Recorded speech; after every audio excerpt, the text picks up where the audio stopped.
It's all coming up after your live lotto drawing.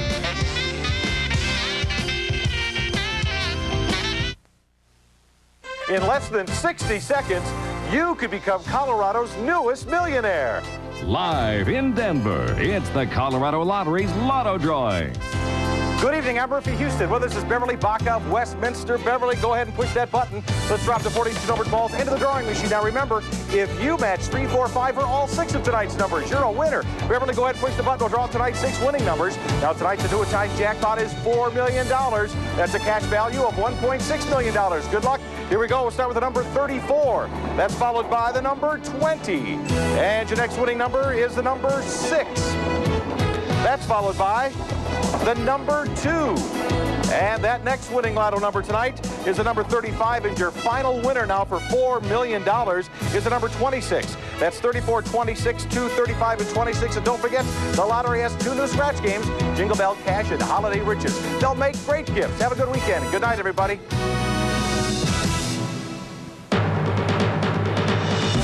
News 4, Colorado's news channel. Alan Genet, Kathy Walsh, Glenn Gerber, and Gary Miller.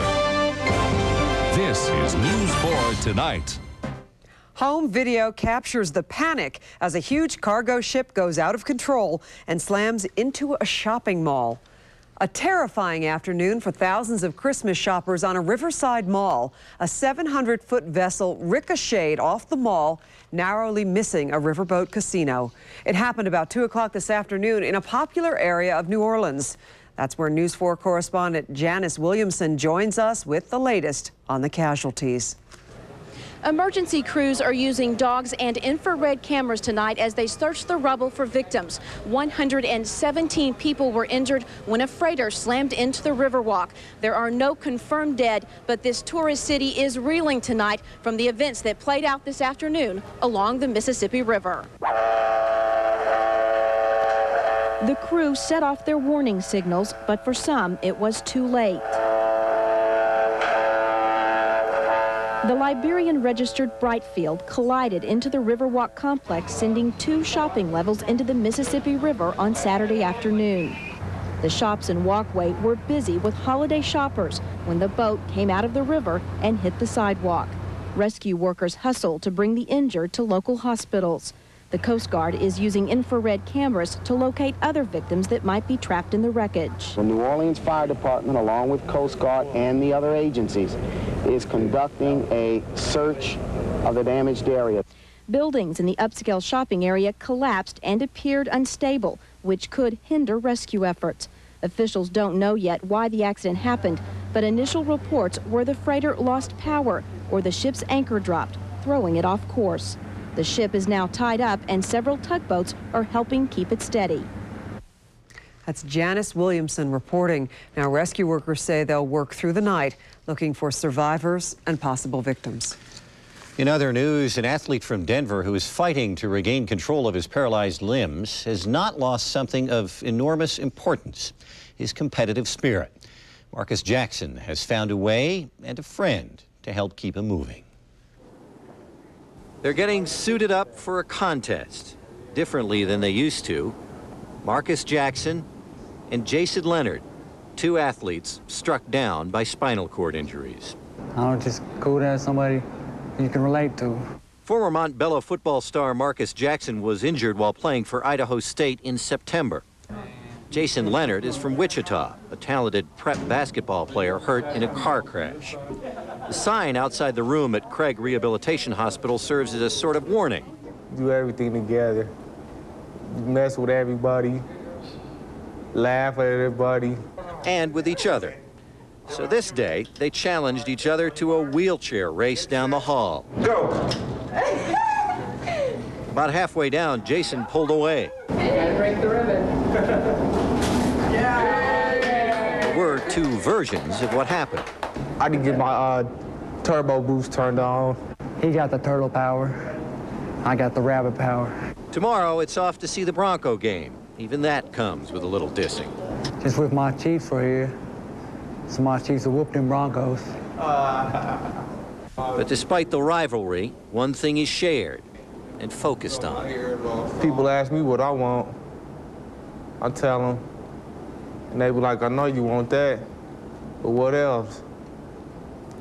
Like, it ain't nothing else that could really, that could be a better gift to either one of us.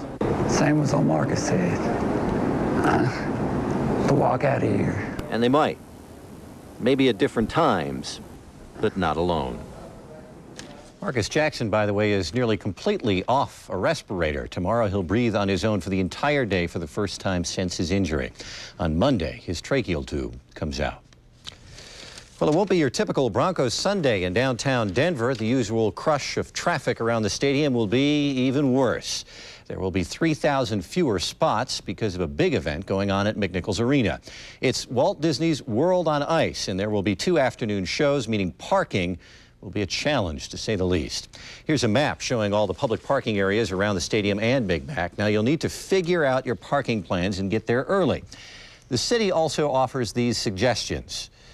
Take a bus. The RTD hotline for scheduled information is 1-800-366-RIDE. Also, of course, share a ride, and make sure you call that RTD hotline for the best in information. There are only 10 more shopping days until Christmas, and some folks are in a frenzy. News 4's Marcella Lee is live on 4 at the Cherry Creek Mall, where stores happen to be accommodating people who want to shop late into the night. Marcella? That's true. You know, stores are going to be open late tonight, and the night is very young still out here. Foley's will be open until midnight tonight, and Lord & Taylor until 11 o'clock, so people are still inside, busy shopping. You know, they have been shopping out all day long today. They've been shopping in a frenzy. And even though there's still next weekend to shop for Christmas, we learned tonight that for many people, the shopping deadline is this weekend for one reason or another. Shoppers have their hands full this weekend, full of bag after bag after bag. They're darting in and out of stores trying to find those perfect gifts. For Chuck Ott, this is the last weekend to buy Christmas presents. His in-laws arrive next week. Next Friday and Saturday. Not much time. Many shoppers are in the same boat. These women are leaving for a cruise next weekend. This is it. Today is it. Maybe tomorrow. If there's any time left, maybe tomorrow. But this will be it. Retailers say many shoppers will be starting their Christmas vacations at the end of next week. And a lot of people are working up until that point, so they've had to get their shopping in today. Another reason it's so busy, people like Bob Graves are rushing to buy presents for those special people across the country. Actually, so it gets there on Christmas Day, so we should mail it by Tuesday. Holiday shoppers admit they are feeling the crunch of having a shorter shopping season. Since Thanksgiving fell later than usual, it feels like Christmas is approaching much too quickly. It snuck up and it spanked me. That's why I'm out here today with everybody else. A lot of shoppers told me today that the cold weather also helped get them into the stores. It reminded them that Christmas is in fact approaching, and I can attest to the fact that it is pretty cold out here. So people are in the holiday spirit and they are hitting the malls in full force. Back to you. You got, almost 2 hours left there at Foley's, right, Marcella? Almost 2 hours. Come on down after the newscast, Good Kathy. idea. Thanks a lot, Marcella Lee, live on 4 at the Cherry Creek Mall. Well, they're all